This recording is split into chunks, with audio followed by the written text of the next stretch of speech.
안녕하세요. 네, 멘토 특강 희망드림의 김용입니다. 김동환 목사입니다. 깜찍 발랄한 MC 김혜령입니다. 원장님, 네. 새해가 돼서 그런지요. 네. 이 많은 교회들에게서 민족에게 희망을 주는 교회가 되자라는 표현을 종종 보게 되는 것 같아요. 정말 우리 바라는 바인데요. 목사님, 우리 교회가 우리 역사상 정말 이렇게 어려울 때 그 희망이 되었던 적이 있었나요? 네, 있었습니다. 우리나라가 일제시대 때 그렇게 식민지로서 큰 고통을 당할 때 네. 그 당시 기독교 인구는 3.1%밖에 되지 않았는데 네. 그 3.1%의 기독 인구들이 중심으로 해서 독립선언과 또 민족의 독립운동을 위해서 주도적인 역할을 했습니다. 그때보다 지금은 기독 인구가 더 많으니 네. 한국 사회의 이런 여러 가지 어려운 문제들을 또 개혁하고 또 그것을 회복하는데 좋은 역할을 할 수 있는 구심점이 되리라 생각합니다. 아멘. 아, 그렇군요. 이렇게 목사님 이야기를 듣다 보니까요. 네. 이 시대를 향한 하나님의 계획이 한국교회에 있다라는 네. 기대감이 또 네. 들게 됩니다. 네. 원장님, 오늘 소개해 주실 그 멘토분은 어떤 분이신가요? 네, 바로 그 말씀인데요. 저희를 향한 하나님의 계획, 네. 특히 교회를 향한 하나님의 계획에 대해서 말씀하실 멘토분인데요. 수원 하나교회에서 사역하고 계시는 고성준 목사님이십니다. 목사님 나와주셨습니다. 목사님 안녕하세요. 안녕하세요. 네, 안녕하세요. 목사님 만나 뵙게 돼서 반갑습니다. 목사님 자기소개 좀 부탁드릴게요. 예, 저는 수원에서 하나 침례교회를 목회하고 있는 고성준 목사입니다. 네, 목사님 우선 강의 먼저 듣고요. 제가 이야기를 나누도록 하겠습니다. 강의 부탁드리겠습니다.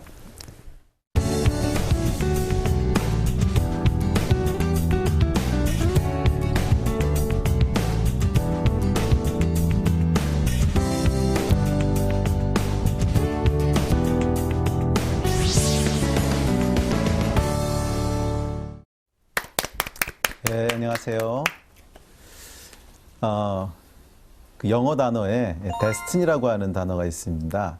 근데 이 단어가 한국말로 번역하기 참 어려운 단어예요. 한국말에는 정확한 번역이 없는 것 같은데, 그래서 어떤 경우에는 운명이라고 번역하기도 하고, 또 뭐 기독교에서는 소명이라고 번역하기도 하고, 또는 부르심, 뭐 여러 가지로 번역이 되는데 아마 정확한 번역이 없는 것 같아요. 그 이유는 이 데스티니라고 하는 영어 단어는 이제 기독교 문화권에서 형성된 그런 단어인데, 우리나라의 언어 자체가 불교와 유교 문화권에서 형성된 언어다 보니까 아마 여기에 해당하는 단어가 없는 것 같아요. 그런데 이 데스티니라고 하는 단어의 정확한 의미는 하나님의 계획이라는 뜻입니다. 하나님의 계획.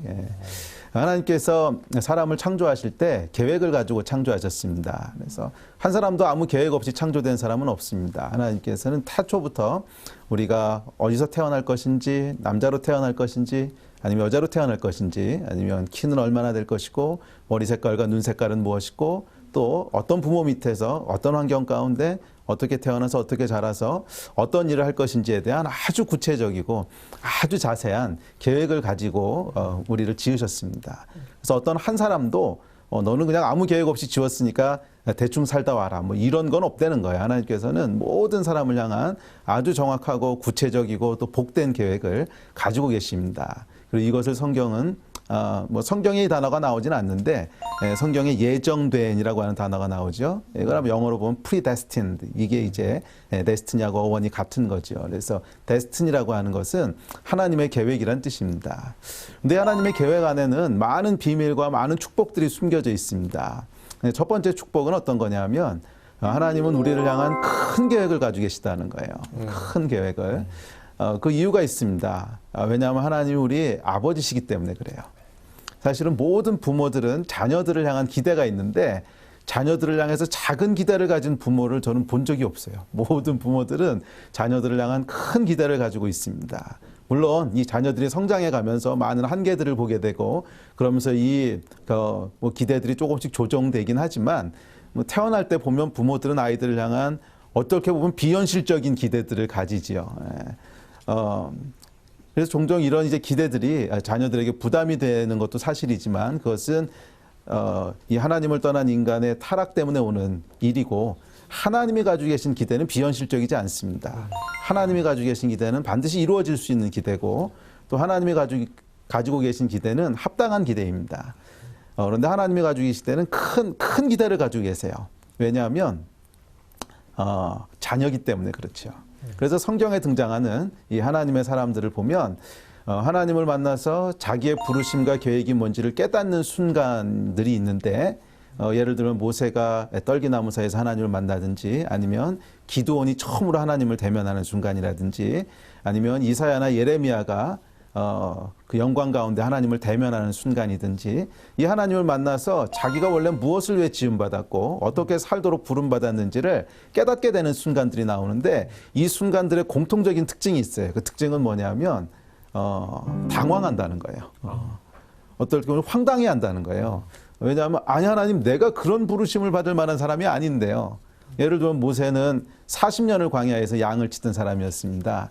그런데 그 양도 자기 양을 쳤던 것이 아니고 그 장인의 양을 치죠. 그러니까 오늘날로 얘기하면 뭐 자기 비즈니스를 했던 사람이 아니고 처갓집에 얹혀 살면서 그냥 장인어른 사업을 도와줬던 뭐 이렇게 40년을 산 사람이고 이제 나이가 80이 돼서 은퇴해야 될 때가 된 그때 하나님이 나타나셔서 모세에게 내 백성을 자유케 하는 것이 너의 데스티니고 그것이 너의 부르심이라는 이 말씀을 듣게 됩니다.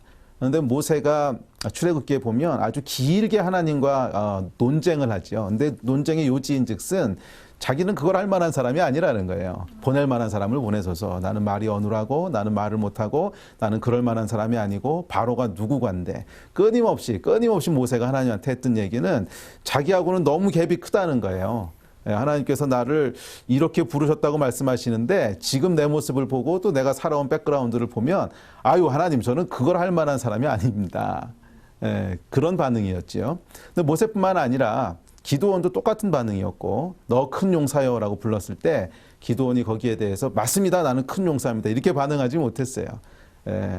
자기를 보고 또 자기가 처해 있는 상황을 봤을 때 자기의 부르심하고는 너무 갭이 있어 보이는 거죠. 그런데 이것은 어느 한두 사람의 예가 아니고 모든 부르심에 해당하는 예입니다. 왜냐하면 하나님께서는 우리의 생각보다 항상 더 큰 데스티니를 가지고 계시기 때문에 그래요. 그래서 우리가 우리의 부르심이 뭔지를 알게 되고 깨닫게 되면 모든 사람들이 동일한 반응을 보이더라고요. 제 경험에도 그렇고 또 앞으로도 그럴 겁니다. 그것은 어유 하나님 그것은 저하고는 관계없는 얘기 같습니다. 그것은 너무 큰 부르심인 것 같고 제 사이즈하고는 맞지 않습니다. 이런 반응이죠. 왜냐하면 하나님 우리 아버지시기 때문에 그래요. 부모의 기대의 크기는 부모의 사랑하고 비례합니다. 하나님은 사랑이시기 때문에 우리를 향해 큰 기대를 가지고 계세요. 또 데스티니에 두 번째 축복이 있는데 그 축복은 뭐냐면 사람의 행복과 불행을 결정하는 DNA가 그 안에 있어요. 우리 하나님은 우리를 축복하기 원하는 분이시고 또 축복하시는 분이시고 너무 사랑하시는 분이셔서 우리가 최고의 인생, 가장 의미 있고 가장 행복한 인생을 살기를 원하십니다. 왜냐하면 아버지시니까. 물론 그것을 타락한 인간과 또 세상 때문에 방해가 되기도 하고 또 어떨 땐 그 길에서 멀어지기도 하지만 하나님의 원하심은 분명합니다. 그것은 우리가 이 땅에서 가장 의미 있고 가장 행복한 인생을 사는 거예요. 그리고 이 데스티니 안에는 하나님께서 그 DNA를 넣어 놓으셨어요.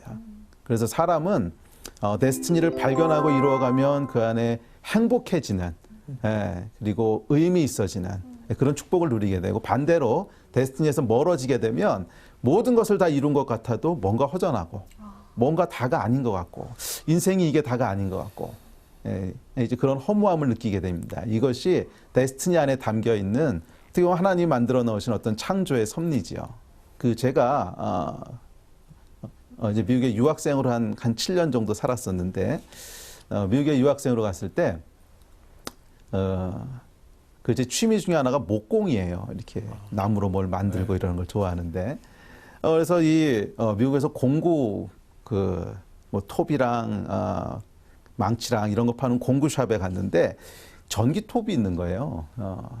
근데 제가 이런 공구를 참 좋아했는데 한국에는 그 당시에 이 전기톱이라고 하는 게 별로 그렇게 구하기 쉽지 않았었는데 미국에 가보니까 전기톱이 아주 싼 거예요. 그래서 제가 하나를 구입을 했습니다. 구입을 해서는 이제 나무로 뭘 만들어 보려고 나무를 이렇게 사서 조그만 이런 책꽂이 하나를 만들기 시작했어요.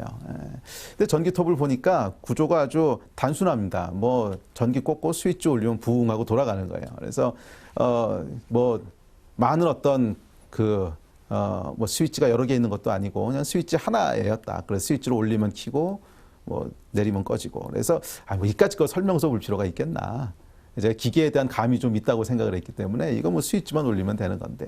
그래서 설명서를 읽지 않고 나무를 자르기 시작했습니다. 코드를 꽂고 나무를 이렇게 재단해 가지고서 자르기 시작했어요. 근데 자르기 시작했는데 웬걸 이게 생각처럼 쉽지 않더라고요. 이게 부르릉 하고 떨리는데 똑바로 잘라지지가 않는 거예요. 이렇게 떨리다 보니까 다 나무를 삐뚤빼뚤 자르게 됐습니다. 그래서 회개를 했죠. 회개를 하고 설명서를 읽어봐야 되는구나. 그래서 설명서를 펼쳐서 읽어봤더니 아니나 다를까 이 전기톱은 진동이 심하기 때문에 반드시 옆에 이렇게 버팀목을 두고 이렇게 밀면서 잘라야 똑바로 잘라지지 그냥 자르면 안 된다는 거예요. 그래서 제가 이렇게 하면 안 되는구나.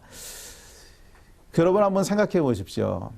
전기톱이라고 하는 게 부품이 많아야 한 20-30개 정도로 이루어져 있는 아주 단순한 거지요. 뭐 곽구가 있고 톱이 있고 그 안에 모터가 하나 들어가고 나사 몇 개 조이고 이게 단데 이 단순한 전기톱도 만든 사람의 설명서가 없으면 그 작업을 망치게 되는데 사람은 이 전기톱하고 비교할 수 없이 복잡한 존재 아닙니까? 부품 몇 개로 이루어진 존재가 아니라 정말 헤아릴 수 없는 그런 수많은 어떤 요소들 또 수많은 어떤 장기들 또 정말 신묘막측하게 지음받은 것이 사람인데 사람의 인생을 사람을 창조하신 분의 그 설명서 사람을 창조하신 분의 설명을 듣지 않고 인생을 산다고 하는 것이 과연 행복할 수 있을까? 과연 성공적일 수 있을까? 글쎄요, 뭐 나무는 잘못 자르면 다시 사면 되지만 인생은 물을 수 없잖아요. 인생은 딱 한 번뿐인 건데 이것을 창조주의 계획을 듣지 않고 나를 만드신 분의 설명을 듣지 않고 그 인생을 살겠다고 하는 것은 사실은 어리석음을 넘어선 만용이죠. 우리 인생이 성공적이고 의미 있고 행복하기 위한 유일한 조건은 우리를 만드신 분의 설명을 듣는 거 아니겠습니까? 우리를 무엇을 위해 만드셨는지, 우리를 어떻게 지으셨는지. 이것이 사실은 하나님의 계획이고 이것이 사실은 성경입니다. 성경은 우리를 만드신 분의 매뉴얼이죠. 우리를 어떻게 지으셨고 어떻게 인생을 살아야 되는지. 그래서 하나님께서 우리를 창조하신 계획, 그 데스티니를 우리가 이해하고 그것대로 살아갈 때 우리 인생은 행복하고 충만할 수 있어요. 그런데 반대로 여기서부터 멀어져 있으면 그 안에는 깊은 허무가 있습니다. 제가 처음에 예수님을 만나게 된 게 대학교 1학년 때였는데 저는 그때 제가 원하는 걸 다 얻었다고 생각을 했어요. 다 얻었다고 생각을 했는데 가장 행복해야 될 순간에 내가 서 있다고 생각을 했는데 그 행복이 한 6개월을 지속되지 못하더라고요. 그러면서 제 안에 깊은 허무가 들어오기 시작했습니다. 가만히 있어 보자. 내가 지금 가장 행복하다고 생각하는 순간에 서 있는데 이 행복이 6개월이라면 앞으로 또 뭐를 해서 성공한다고 한들 그 행복은 얼마나 갈 것인가. 사람은 여러분 하나님의 계획에서 멀어져 있으면 무엇을 해도 뭐 돈을 많이 벌어도 명예를 얻어도 성공해도 그 안에 계속 허무함을 느끼게 돼 있어요. 데스티니의 축복이 있습니다. 그것은 행복하도록 지으신 거예요. 아멘. 세 번째, 데스티니에는 능력이 있습니다. 사실 우리가 아무리 하나님의 계획이 선한 것이고 아무리 하나님의 계획이 좋은 것이라고 해도 그 계획을 이루어 나갈 수 있는 능력이 없다면 그것은 그림의 떡이겠죠. 그런데 하나님의 계획은 이것과 다른 아주 중요한 차이점이 있는데 그것은 하나님의 계획이라는 거예요. 그 얘기는 하나님이 의지를 가지고 그 일을 행하시기 원하신다는 거죠. 하나님이 우리 인생을 향한 계획을 가지고 계신데 이 계획은 단순히 어떤 능력 없이 그냥 탁상에서 이루어지는 어떤 계획서가 아니라 하나님께서 의지를 가지시고 하나님의 그 뜻을 쫓아서 이루시겠다는 거예요. 그래서 데스티니에는 능력이 있습니다. 하나님이 하시겠다고 한 걸 누가 맡겠어요? 성경에 보면 출애굽 때 우리 하나님께서 이스라엘 백성을 향한 계획을 가지고 계셨습니다. 그것은 애굽에 노예된 상태에서 끄집어내셔서 하나님이 약속하신 땅으로 들어가게 하는 거였지요. 그들의 데스티니는 가나안 땅이었습니다. 데스티네이션이 가나안 땅이었지요. 그런데 이 사람들이 이 백성이 출애굽하고 나서 위기를 맞습니다. 바로가 다시 잡으러 쫓아오고 바로의 큰 군대가 쫓아오고 앞은 홍해가 가로막고 있었어요. 그런데 놀라운 것은 하나님께서 이 가로막고 있던 홍해를 갈라버리셨죠. 그래서 그것을 걸어서 걷게 하셨습니다. 또 이들이 나중에 요단강을 건너서 가나안 땅에 들어가게 됐을 때는 큰 성 여리고가 앞에 가로막고 있었습니다. 근데 여리고 성은 여러분 성경에 기록된 걸 보면 작은 성이 아니었습니다. 굉장히 큰 성이었고 그 성벽에 기생 라합이 집을 짓고 살았다는 거 보면 성벽도 굉장히 큰 성이었습니다. 이들의 데스티니를 가로막고 있는 장벽이 있었던 거죠. 근데 놀라운 것은 이 백성이 7바퀴를 돌았을 때 하나님께서 여리고성을 무너뜨려 버리셨어요. 예. 이스라엘 백성이 무너뜨린 것이 아니고 하나님이 무너뜨린 거예요. 예. 그 이유는 그들의 데스티니는 가나안 땅에 들어가는 거기 때문에 그래요. 하나님께서 계획하신 것이고 하나님께서 뜻하신 것이기 때문에 그것은 하나님이 무너뜨리셨어요. 저는 제 인생에도 또 여러분들의 인생에도 동일한 하나님의 은혜가 있는 줄 믿습니다. 그것은 우리가 우리의 데스티니에 들어서게 되면 그 앞에 어떤 장벽도 그것을 가로막을 수 없다는 거예요. 왜냐하면 사람의 계획은 막힐 수 있을지 몰라도 하나님의 계획을 누가 막겠어요. 하나님이 하시겠다고 하는 걸 누가 막겠어요. 그래서 이 데스티니의 비밀은 우리가 하나님이 우리를 향해서 가지고 계신 계획이 무엇인지를 깨닫고 순종함으로 그 길에 들어서면 그 앞에 하나님이 홍해를 가르시고 여리고를 무너뜨리시는 하나님의 능력이 함께합니다. 저는 이 땅에 있는 모든 하나님의 백성들 또 아직 하나님을 모르는 모든 사람들이 우리 하나님을 알고 우리를 향한 하나님의 복된 계획을 알았으면 좋겠어요. 그리고 그 계획 가운데로 들어가시기를 축복합니다. 한 발을 떼어서 믿음으로 들어가시면 그 다음엔 하나님께서 그 앞에 홍해를 가르시고 여리고를 무너뜨리시면서 우리를 향한 하나님의 복된 계획들을 이루어 가시는 것들을 보게 될 줄로 믿습니다. 이 은혜와 이 축복이 여러분의 것이 되시기를 예수의 이름으로 다시 한번 축복합니다. 아멘. 감사합니다.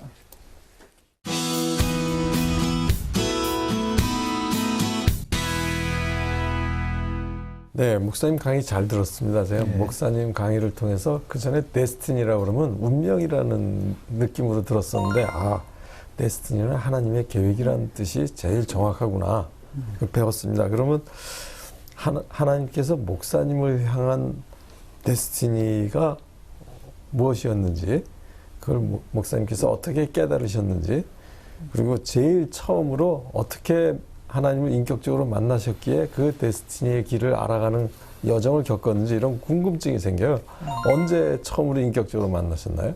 모태신앙이었으니까 교회는 계속 출석하고 있었죠. 근데 교회에서 이제 인격적으로 예수님을 믿는 거에 대한 이야기들을 몇몇 선배들로부터 전해 듣고 집에 돌아왔어요. 집에 돌아와서 그날 밤에 자려고 누웠는데 계속 생각이 나는 거예요. 그래서 뭐 잠을 이룰 수는 없고 그래서 일어나서 기도를 하기 시작했어요. 그래서 뭐라고 기도했냐면 하나님, 내가 평생 모태신앙으로 자라긴 했지만 당신이 정말 살아계신 분인지 아니면 그냥 이론과 종교 속에 계신 분인지 모르겠습니다.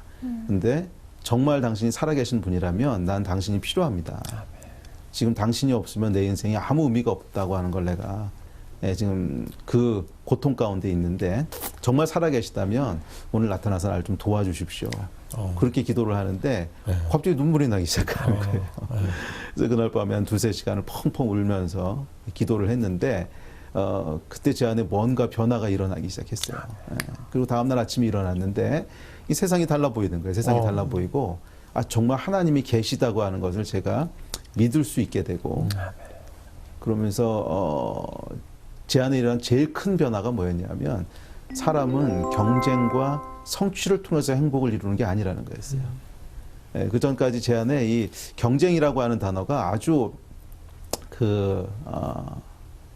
애증의 관계에 있는 단어인데 경쟁이 삶을 굉장히 피폐하고 힘들게 하지만 또 동시에 경쟁을 통해서 뭔가를 성취해야만 행복할 수 있다고 하는 이 두 가지가 계속 공존하고 있는 거죠. 그래서 경쟁을 피하고 싶긴 하지만 피하면 불행할 것 같은 그런데 제가 이제 거듭나고 저를 지으신 분이 있다는 걸 알게 되고 저를 향한 계획이 있다는 걸 알게 되는 순간 일어났던 제일 큰 변화는 경쟁을 하지 않아도 행복할 수 있다는 경쟁을 하지 않아도 행복할 수 있고 나만을 위한 하나님의 길이 있다는 그리고 그 길에는 다른 사람들이 들어와서 막 경쟁해서 누가 빨리 가나 하는 그런 길이 아니고 딱 나만 가야 되는 길이고 다른 사람은 들어올 수 없는 하나님과 나만이 걸어가야 되는 길이 있다고 하는 걸 알게 된 거였어요. 그래서 그게 지금으로부터 거의 한 30년 됐네요. 예. 네. 근데 그 30년 동안 한 번도 그때의 허물을 느껴본 적이 없어요. 네. 감사하죠. 감사하네요. 예. 근데 이 꿈이, 원래의 꿈이 선교사의 꿈이었다고 예. 나오는데, 혹시 한국에서 그럼 목회를 지금은 하고 계시잖아요. 선교사를 하시다가 목회를 하신 건가요? 아니면 어떻게 중간에 어떤 일이 있으셨나요? 예, 제가 미국에서 공부할 때, 그 국비 유학생으로 공부를 했었는데, 예. 근데 이건 이제 학위를 마치게 되면, 한국에 돌아와서 3년 동안 일을 해줘야 되는 의무 조항이 있어요. 네. 그걸 안 하면 이제 돈을 다시 물어내야 되는. 그래서 뭐 그럴 순 없고.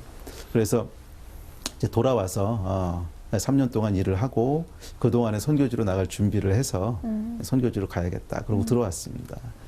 학위를 마치자마자 들어왔는데 그때 마침 제가 미국에서 아주 친하게 지내던 목사님 한 분이 네. 그 수원 경희대학교 앞에 교회를 개척하셨어요. 그래서 뭐 저는 고민할 것도 없이 그냥 그 교회로 가서 그 선배 목사님 하시는 거 좀 도와드리다가 3년 있으면 파송받아서 나가야지. 그리고 그때 교회가 시작된 지 한 3달, 4달쯤 됐을 때였는데 3달, 4달 조금 더 됐네요. 7월이니까. 한 4, 5개월 됐을 때인데 그때 돌아왔습니다. 들어와서 그 교회에 이제 함께하게 됐는데, 그리고 제가 들어오자마자 근데 그 목사님이 미국 시민권자셨는데 네.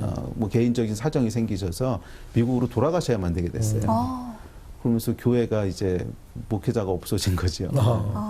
근데 이제 그때 같이 개척하셨던 분들이 저한테 찾아오셔서 어차피 3년은 한국에 있어야 되는 거 아니냐고. 그래서 그렇다고. 그랬더니 그럼 3년만 좀 교회를 맡아서 목회를 해주시면 어떻겠냐고. 근데 저는 한 귀로 듣고 한 귀로 흘렸던 게 첫째는 선교사로 헌신을 했었고, 둘째는 말을 심하게 더듬었고, 그래서 이건 제 부르심이 아닌 것 같다고. 근데 그래도 한번 기도는 해봐야 되지 않겠냐 그러셔서 이제 기도를 하러 기도원에 들어갔습니다. 그래서 한 3, 4일 정도 기도하겠다고 생각하고 이제 기도원에 올라가면서 제가 그렇게 기도를 했어요. 하나님, 나는 선교의 부르심이 맞다고 생각을 했는데 만약에 하나라도 이 목회를 제가 하는 것이 하나님의 계획이면 알아듣게 말씀을 좀 해주십시오. 그냥 대충 뭐 감동이 있다 이런 거 가지고는 안 되고 확실히 알아듣게 말씀을 해주시면 제가 순종을 하고, 아니면 그냥 원래 계획대로 3년 있다가 선교사로 나가겠다고. 그러고 이제 기도하러 올라갔는데, 뭐 저는 그 전까지 한 번도 이렇게 하나님께서 뭐 특별히 말씀을 하시거나 네. 초자연적으로 말씀하시는 이런 경험이 전혀 없었어요. 저는 장로교에서 쭉 자라서 성경 공부하고 제자 훈련하고 이런 걸로 쭉 커왔던 사람이기 때문에, 그래서 사실은 그런 거에 대한 기대도 사실 없이 올라간 거였는데, 한 3일쯤 됐을 때였는데 제가 처음으로 이렇게 특별하게 하나님 말씀하시는 게 뭔가 하는 거를 경험을 하게 됐어요.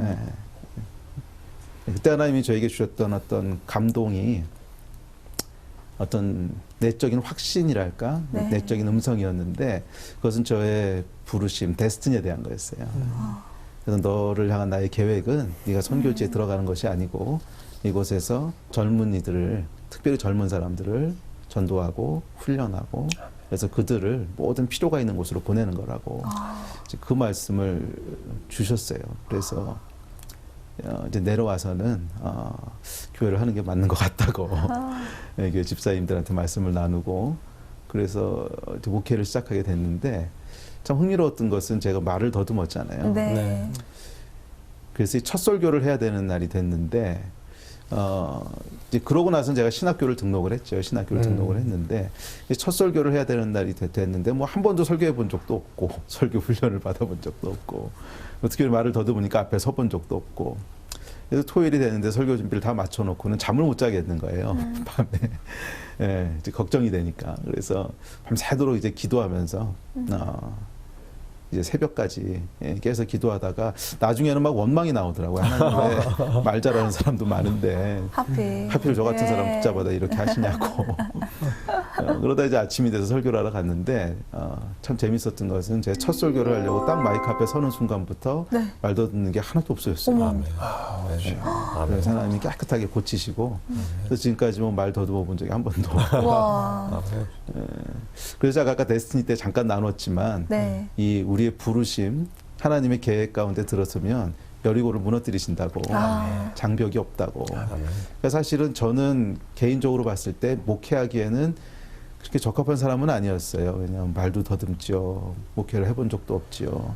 그리고 제 전공이 수학이었으니까 사람보다는 그냥 혼자 생각하는 거 좋아하고.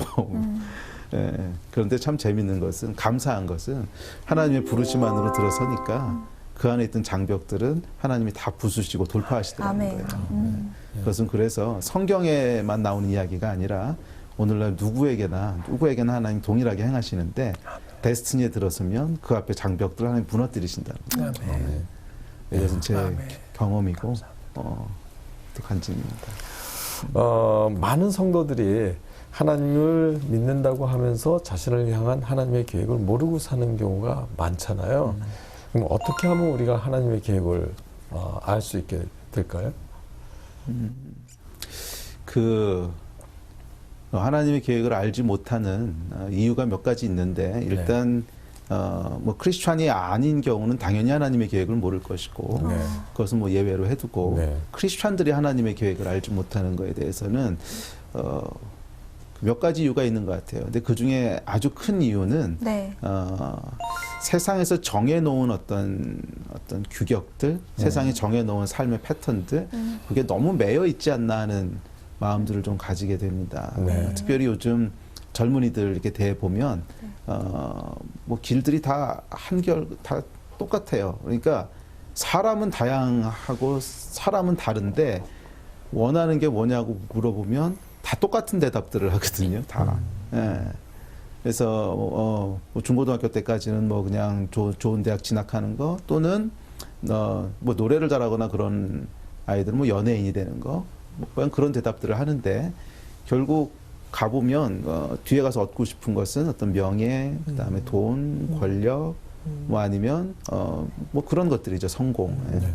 그리고 어떻게 하면 우리 사회에서 돈과 명예와 성공을 얻을 수 있는지는 우리 사회가 다 이렇게 정해놓고 있어요. 사실은 그게 꼭 어떤 인생의 성공과 의미 있는 삶을 위한 유일한 길이 아닌데 사회가 다 정해놓고 그 박스 안에다 다 구겨놓고 고기를 가야지만 성공할 수 있고 고기를 가야만 행복할 수 있다고 하는 이 프레셔가 굉장히 강한 게 특별히 한국이 그런 것 같아요. 특별히 아주 강한 그 프레셔가 있어서 이것을 깨고 나오지 못하는 거지요. 그래서 그 길에 들어서야만 행복할 수 있다고 생각을 하고 그래서 규격화된 마치 공장에서 이게 물건 찍어내듯이 사람도 찍어내야 되는 그 안에 갇혀 있으면 하나님이 아무리 특별한 계획을 가지고 계셔도 그 길로 나올 수 있는 용기가 없지요. 그래서 첫 번째는 그 안에 갇혀 있는 것이고 두 번째는 믿음이죠. 믿음인데 이 우리의 부르심이 뭔지에 대한 것을 설령 안다고 해도 이런 규격화돼 있고 또 그 아까 얘기했던 공장에서 사람을 찍어내듯이 찍어내는 이 길에서 혼자 빠져나온다고 하는 것이 굉장히 위험한 일처럼 보이고 어떻게 보면 바보 같은 짓 같고 그래서 그걸 이제 빠져나올 만한 용기가 없는 건데 오해는 하지 마십시오. 이것은 모든 사람이 선교사가 되거나 모든 사람이 목사가 되라는 얘기는 아닙니다. 그런 얘기는 전혀 아닌데 그럼에도 불구하고 나만을 위해 디자인하신 하나님의 계획을 살아간다고 했을 때 이것을 따라갈 만한 어떤 믿음, 어떤 용기 뭐 이런 것들이 중요한 요소가 아닌가. 목사님께서 우리를 향해 갖고 계신 그 하나님의 계획을 이루기 위해서 조금 전에 이렇게 믿음에 대해서 말씀해 주셨는데요. 어떻게 하면 그 나를 향한 하나님의 계획을 우리가 이룰 수 있을까요? 믿음 외에 또 다른 어떤 것들이 필요할까요, 목사님? 중요한 몇 가지 요소는 첫째는 하나님과 대면하는 것이죠.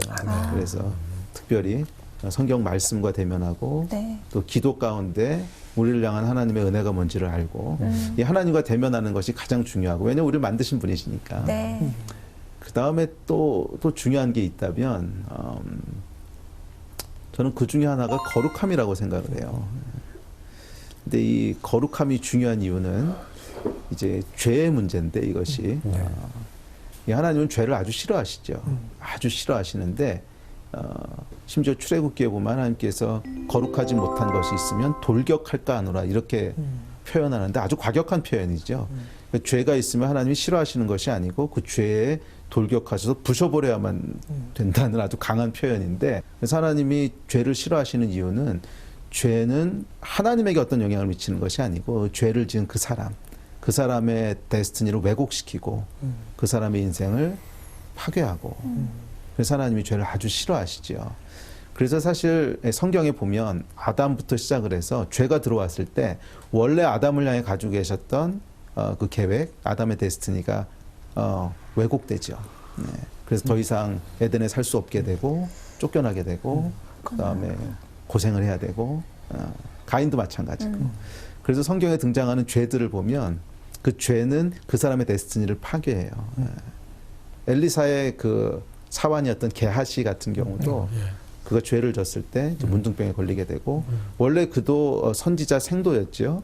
그래서 선지자의 길을 갔어야 될 사람인데 그 데스티니가 완전히 바뀌어 버리죠.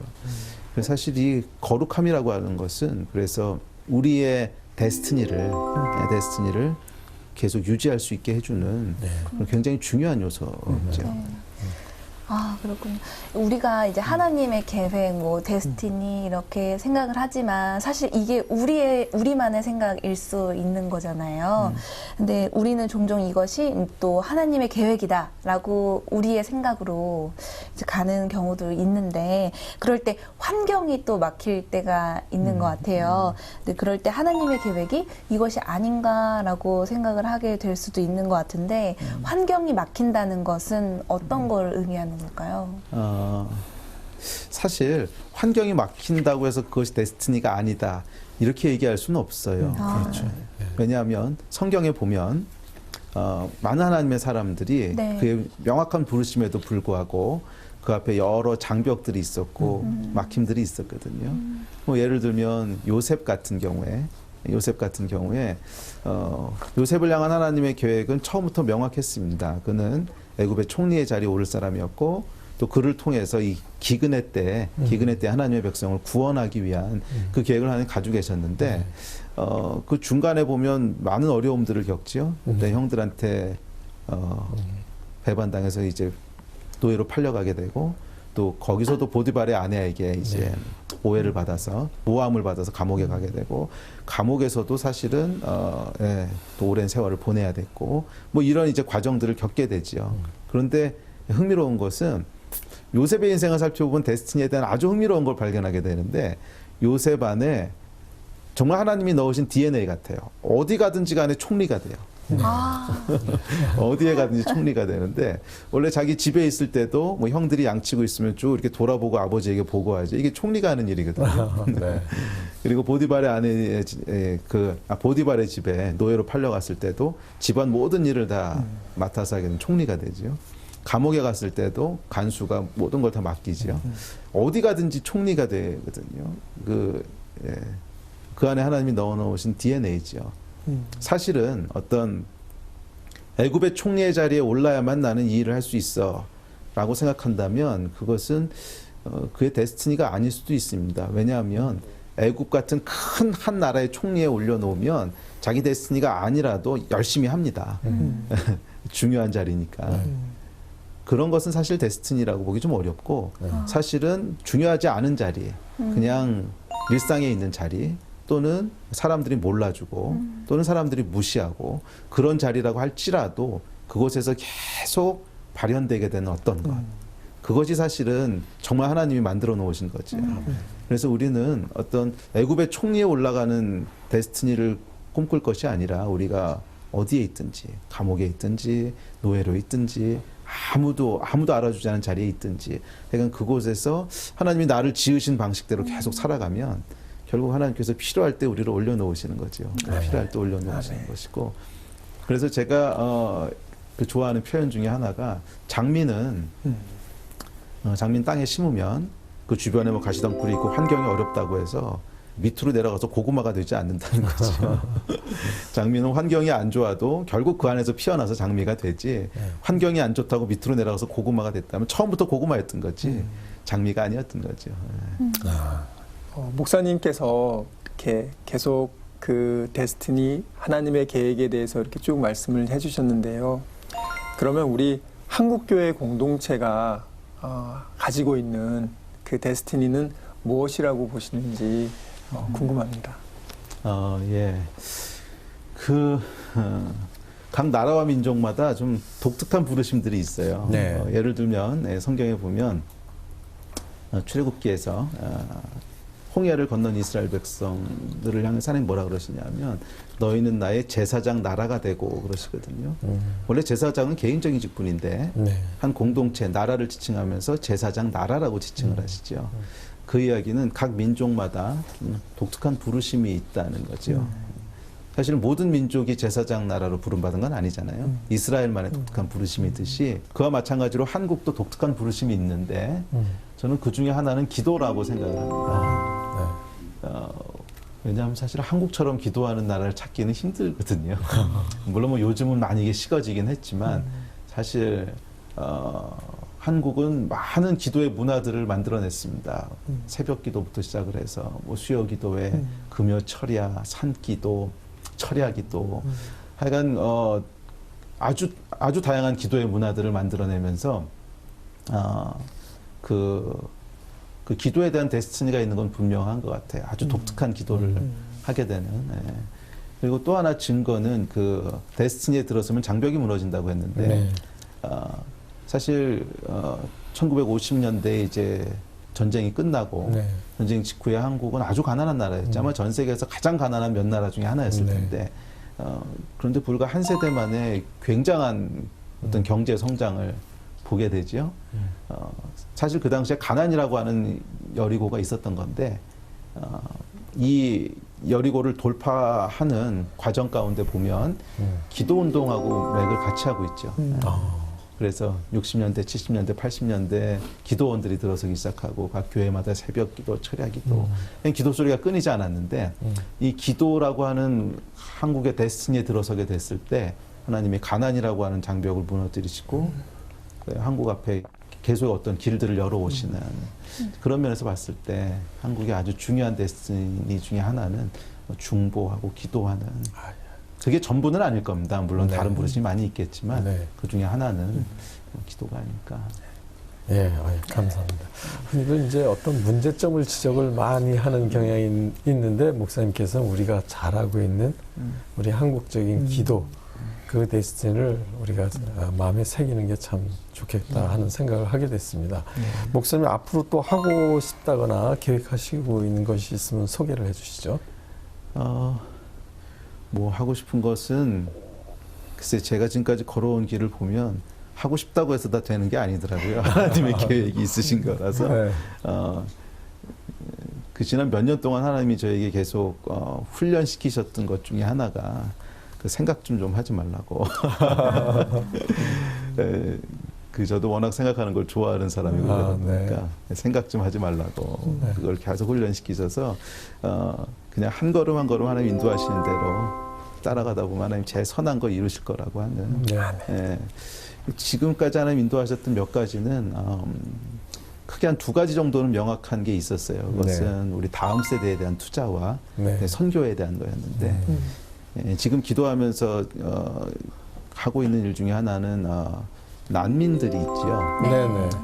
사실은 향후 한 10년에서 20년 정도는 분명히 난민의 시대가 될 겁니다. 그래서 유엔도 그렇고 지금 글로벌하게 가장 큰 이슈 중에 하나가 난민의 이슈인데 그 난민 속에 또 이 아이시스라고 하는 테러가 함께 섞여 있기 때문에 아주 복잡한 이슈인데 지금 난민이 6천만을 넘어섰다는 거죠. 그리고 그 난민의 유엔 보고서를 보면 40% 가까이가 아이들이에요. 고아들인데 이들을 돌보지 않고 놔뒀을 때 10년 전에 300만이었는데 지금 약 3천만의 아이들이 있는 거거든요.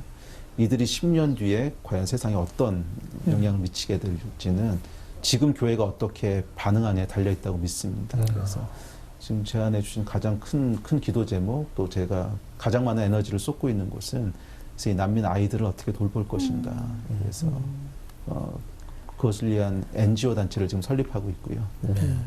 그리고 이 아이들을 어떻게든지 하여간 사랑으로 돌보고 또 이 아이들을 먹이고 키웠을 때 오히려 반대 효과가 일어날 수 있는 거죠. 앞으로 10년 뒤에 이들을 통해서 하나님이 평화를 가져오게 하실 수 있는 그 일이 아마 지금 인도하시는 일 중에 하나가 아닐까 생각합니다. 네.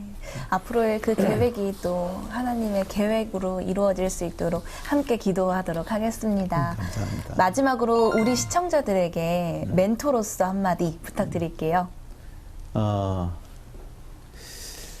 예, 우리 하나님과 함께 동행하는 길에는 실패라는 게 없습니다. 그래서 많은 경우 이제 인생을 살다 보면 실패를 두려워하게 되는데 네. 이 길을 갔다가 안 되면 어떡하지? 근데 하나님의 길에는 실패라는 게 없습니다.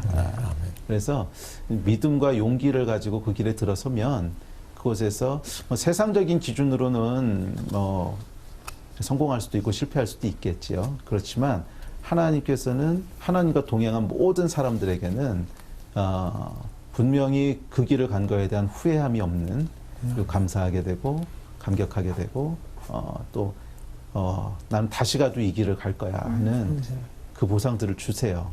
그리고 그것이 가치 있는 삶이 아닐까요? 그래서 이렇게 찍어내듯이 똑같은 인생을 사는 그거 말고 네. 하나님이 디자인하신 것들을 좀 네. 믿음으로 쫓아가 봤을 때 거기에 훨씬 더 큰 기쁨과 의미가 있지 않을까 네. 그렇게 생각합니다. 아멘. 네.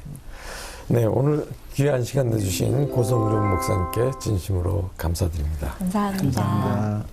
목사님 말씀 중에 하나님 계획은 절대 실패가 없다는 말씀이 참 가슴에 와닿습니다. 네. 하나님께서 저희를 향한 계획은 반드시 이루어지실 것이기 때문에 비록 저희 눈에 잠시 어려워 보이는 것도 있고 혼란스러운 것도 있지만 하나님의 계획은 반드시 이루어진다라는 소망과 믿음과 기쁨을 갖게 되는 시간이었습니다.